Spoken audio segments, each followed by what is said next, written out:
心連心，心連心，心連心，心連心。我哋改呢個名呢，真係希望我哋大家一條心，俾個心心我哋嘅祖國。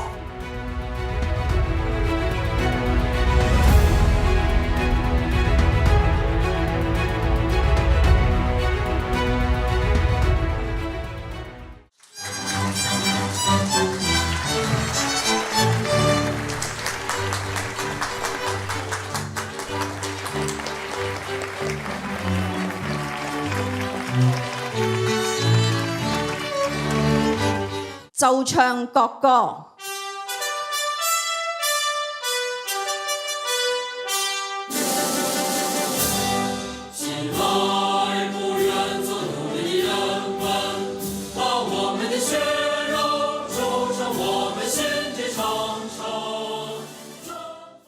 而家我哋有請中央人民政府駐香港特別行政區聯絡辦公室何正副主任上台。近年祖國咧係有翻天覆地嘅變化，我相信特別咧大家知道喺無論喺扶貧啦，特別喺呢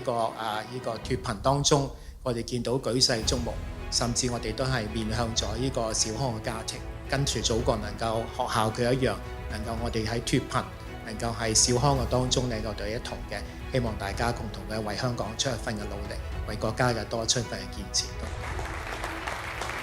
國家一直係香港嘅堅強後盾，我哋一定要堅定不移咁樣貫徹一國兩制嘅方針，為最廣大人民嘅根本利益，通過我哋嘅社福機構同政府，亦都包括各界、包括商界一齊合作咧，多啲做一啲為民生、暖民心嘅舉措。所以今日好開心見到社福界有600幾位喺度一齊參與咧，我相信我哋一定可以咧攜手共進，共同為我哋嘅社會咧係做多一啲正能量嘅事情。我哋一齊為國家嘅富強康盛，為香港嘅繁榮安定乾杯！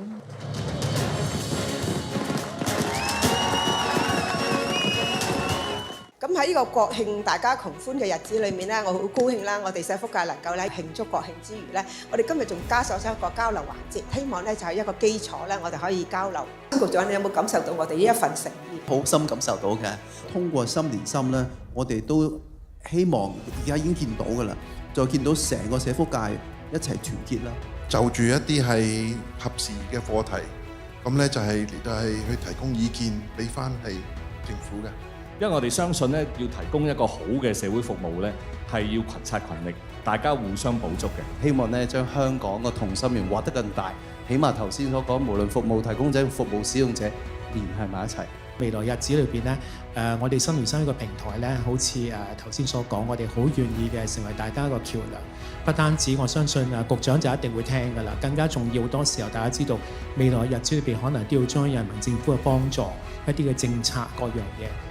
我哋只希望一樣嘢嘅啫，我哋唔係想去即係簡單啲講，唔係想令到邊個可能開心。我哋最主要希望我哋嘅受眾、我哋嘅服務能夠最終嘅得到最大幫助啫。多謝晒大家。